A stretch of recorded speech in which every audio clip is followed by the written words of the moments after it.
With this, we will be moving to Benjamin, one of our own, Rohrbach. Come, Benjamin, did I say your name correctly? Almost, okay. Beni, that's correct. Beni will ask a fundamental question. So many of us here work at the universities or, well, attend a university. And he's wondering, why do we even need them? And are we positioning our understanding of a university correctly? Welcome, Beni. So, yes, do we actually need universities? And if we need them, are they doing what we need them for?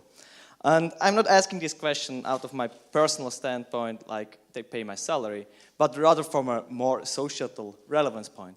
So, here we have our university. And the question is, why we have it? And if you look into why we have universities, there are mainly two reasons.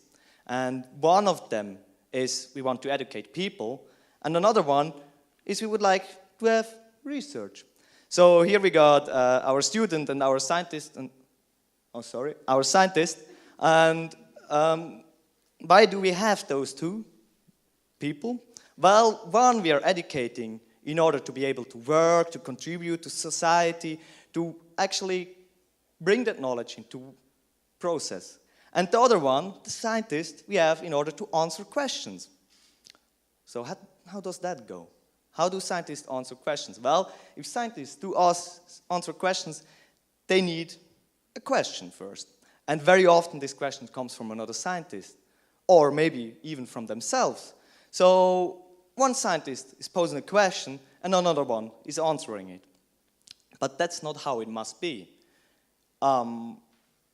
Maybe a farmer has a question too, or maybe a businesswoman has a question too, or maybe some regular pedestrian, they have a question too. But what usually happens to those questions is they don't really reach our scientists. The scientists don't really understand the questions, they don't really get addressed by the questions, and as I'm going to explain later, they are not really incentivized to answer those questions. So that's where our idea of the science shop, or the idea of the science shop enters the game. A science shop is kind of similar to selling lemonade, but of course, instead of selling lemonade, a science shop sells science. And of course, instead of asking for money for having that science, if the public is asking questions, the public already paid the university, so basically the science shop is working for free. And of course, instead of having the parents in the background supporting the child selling lemonade, we have a university in the background supporting our science shop. But of course, there are a couple of requirements for those questions in order to make them fruitfully be asked in a science shop. Let's look at a couple of questions we may ask a science shop. So, for example, could you please tell me the way to the train station? Would that be a suitable question? Actually, I don't really think so. The way to the train station is just a simple task. It does not involve any research. Well, okay, we got to involve some research. How about, how much could you charge for a hot dog at main station? That involves some research. Would that be a suitable question? Well, not really. There is industry actually caring about those questions. We do not want to take their jobs. So how about looking at the climate change and at graphs like that? How does that actually affect me? How does climate change affect me? Well, I think that's kind of a suitable question, and that's one of the questions that climate scientists were answering the past decades. They wanted to boil that down to your personal experience, and now they know, at least if you're a polar bear, what happens to you with climate change. And one of the questions I'm asking me personally always when I'm entering a shop, which honey should I buy? The fair trade one from Latin America or the organic one from Switzerland? Which one is more sustainable, looking from a socio, an ecological, and an economic perspective? It gets quite complicated to aggregate those different knowledge bases. Or looking at the question like, is it actually good for me, for my health, to have everywhere internet? To be able to access internet all the time, all around the clock? Maybe it's good for my health because, well, I'm standing in a shop and I can ask, is this thing I'm going to buy actually suitable for my health? On the other hand, it maybe stresses me out because I can't do that all the time. On the one hand, it may tell me where is the quickest way to the doctor. On the other way, it maybe makes me walk less because it always shows me the quickest way. Is it good or bad? I don't know.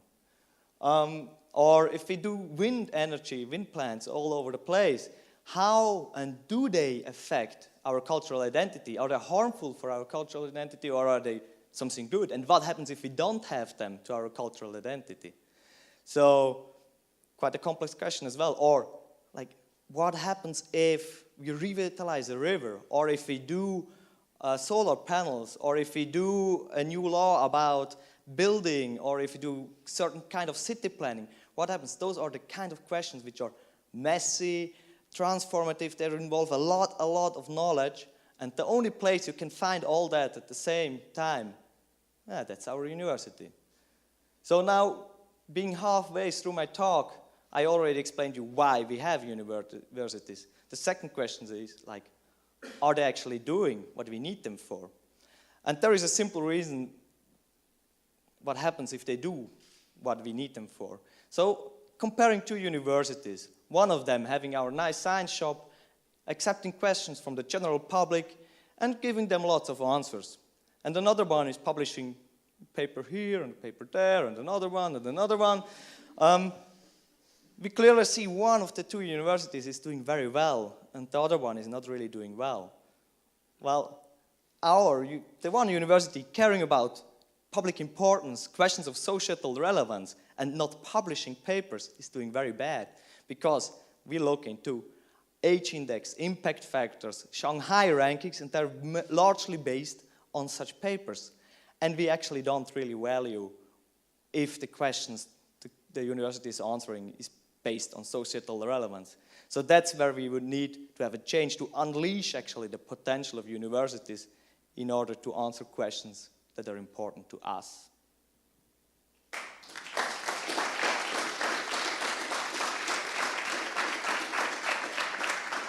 Thank you, Beni. That's a very central question. I guess we all need to reflect a little bit whether we evaluate our universities for what they should do, or if these evaluation systems that are out there are fair to actually call them good or bad. If you had the power, where would you start implementing the change? Wow.